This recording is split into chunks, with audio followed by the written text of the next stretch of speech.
welcome to the new human story, the power to thrive in life's extremes. My name is Gregg Braden.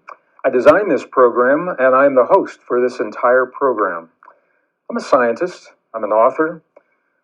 I have a strong background in the earth sciences as well as the life sciences, and I say this to you because it is that multidisciplinary background that's given me the ability to stay current with the new discoveries that science is revealing. You know, the technology is moving so quickly that new discoveries are coming out almost on a daily basis. These are the discoveries that change the way that you and I have been taught to think about ourselves, and our relationship to our bodies, our relationship to the earth, to the cosmos, to the future, to the past. These are the kinds of stories that change the way we think in times of extremes to help us solve our problems in a healthy way, on the one hand, and on the other hand, many of these discoveries are simply not being shared in the mainstream. You're not going to see them in mainstream classrooms, mainstream textbooks, even mainstream documentaries. And that's why I've created this masterclass for you today. In the next few moments, I'm going to share with you a very different way of thinking, and I'm going to be the first to admit to you, as a scientist, this is very different from the way I was trained to think of my body and the way that my body functions. But it's all based in rock-solid science, and that's what makes this so important. You know, it's no secret the world is changing. Boy, is it ever. My world is changing, your world is changing, and you know, whether we're talking about social change or climate change, or whether we're talking about collapsing economies or a global pandemic, life is very different from what we've known just a brief time ago. And the really good news is that we have everything that we need, not just to survive. We want to do more than survive. We want to thrive. We want to transcend and thrive in the new world that's emerging. But to do that, we've got to think and live differently, perhaps more so now than we ever have in our lives, in many generations. We have the tools to do that, and now science is giving us the reasons to do just that, to think differently. And it all begins with our story. I want to talk to you about the new human story that's emerging. When I use the word story, in the past, sometimes people have felt it was a philosophical concept or an academic conversation, and it can be. Our story is the way that you and I have been taught to think about ourselves. We all have a story. It comes from our families, it comes from our culture, our religion, what we learn in school, what we learn from our friends, what we learn from our own personal experience. All of those ways of thinking we meld together to define the way that we think about ourselves. And if you think the story doesn't affect you, I'm just going to invite you to consider this. We live our lives based upon the way we've been taught to think.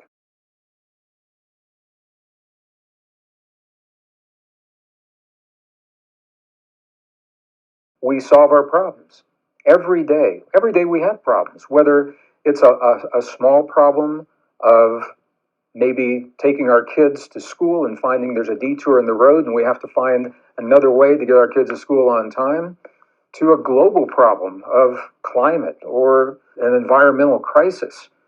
The way that we approach the problems that life brings to our doorstep every day, it's determined by our story. We solve our problems. We choose our relationships. I'm going to invite you to think about this. Every relationship you've ever had is based upon the way that you have been taught to think about yourself, your value, your worth, your relationship to your body and to the world and to others. Every friend you've ever invited into your life, every intimate partner you've ever had, everyone you've ever invited into your home, everyone you've invited into your bed. We're all adults. We can talk about this. It's all based upon our story, the way we've been taught to think. We heal our bodies based upon our story.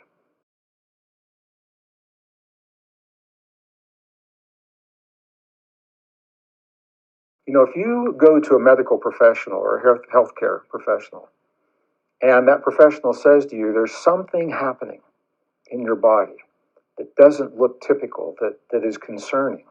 And nobody wants to hear that. But when you do hear that, how do you respond? Well, the answer to the question is based upon the way you've been taught to think about yourself. Do you feel that your body has a mind of its own and that you have no control over your body, and then when something happens to your body that is atypical, that you need to go outside of yourself to find out what to do? Or do you have a reasonably intimate relationship with your own body? Do you trust your body? Do you trust your immune system? Do you trust the respiratory system? And there's no right or wrong answer to these questions. I'm using these as an example because they're all based upon the way you've been taught to think about yourself. Even beyond that, we choose our politics, and we've all been through very difficult political seasons, not just in America, not just in North America, not just in Europe, all over the world. It seems like this is the season for change, and that means a shift in politics. We choose our politics based upon our story, our social policies, our laws, the laws that we enact and the policies that we embrace. They're all based upon the story. So all of a sudden, I think you're beginning to see the story is more than just an academic conversation. What you're seeing is that it's at the very foundation. It's front and center for everything that you and I do in our lives. And that's why I put this masterclass together. Because the new discoveries are changing our story. Now, I'm going to invite you to consider this. I just shared some examples of why your story is so important and the central role it plays in your life. So I'm going to ask you a question. If you change your story, what would you guess changes? Well, I'll answer it for you right now. You change your story, you're going to change your life.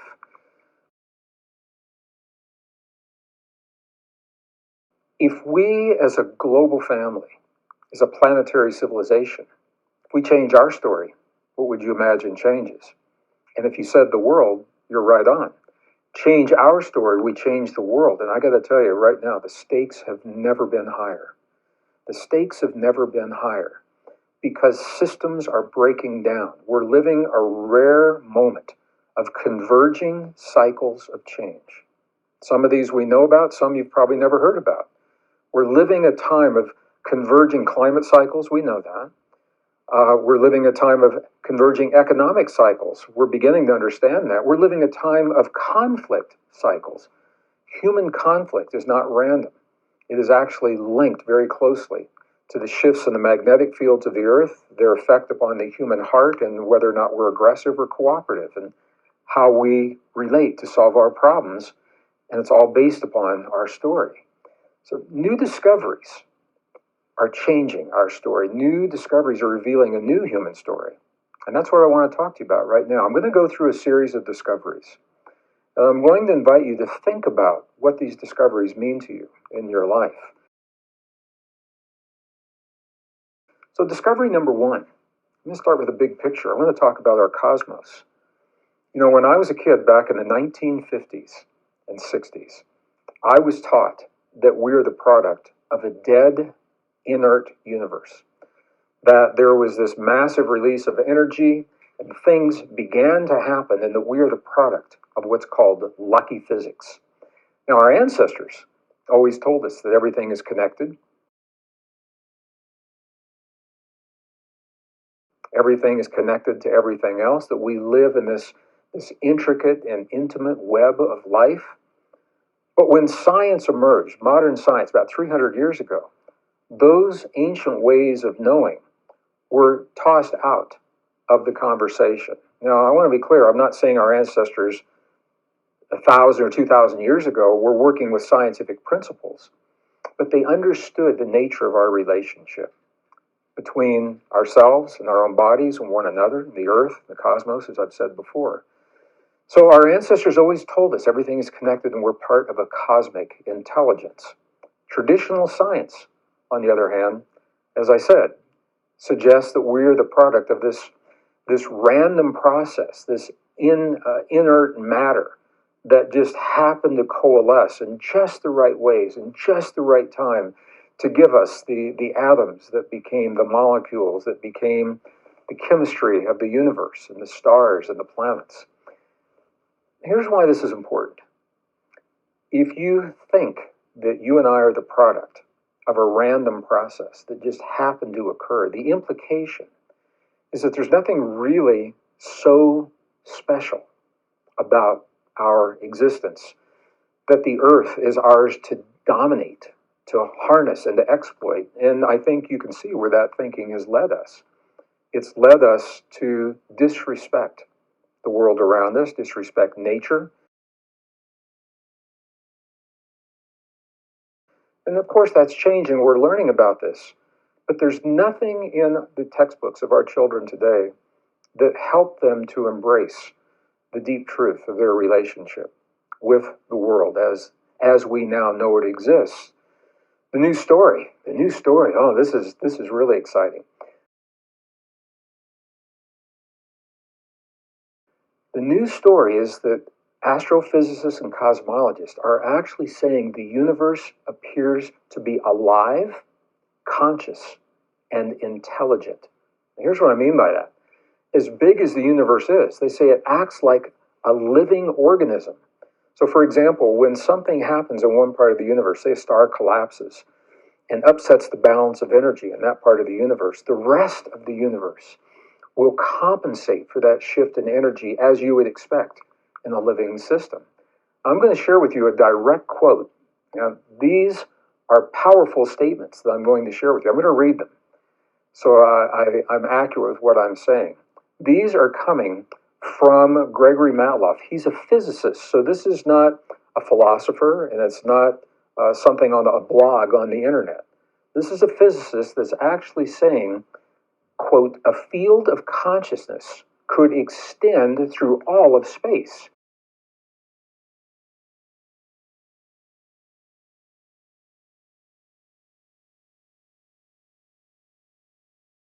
So he's saying that consciousness isn't local. A field of consciousness could extend through all of space. Listen to what he says. Stars may be thinking entities that deliberately control their own paths, and the entire cosmos may actually be self-aware. Now, I have to tell you, it's a very different way of thinking, and especially in the scientific community. Now, for a spiritually based community or people that have lived close to the earth all of their lives, they may say, what's the big deal? We've always felt that that was true because that was an intuitive sense of the connection and the intelligence. But what's changed is that science now has the evidence to support that intuition. Science now has the evidence to support that the universe may work very differently than what we've thought in the past.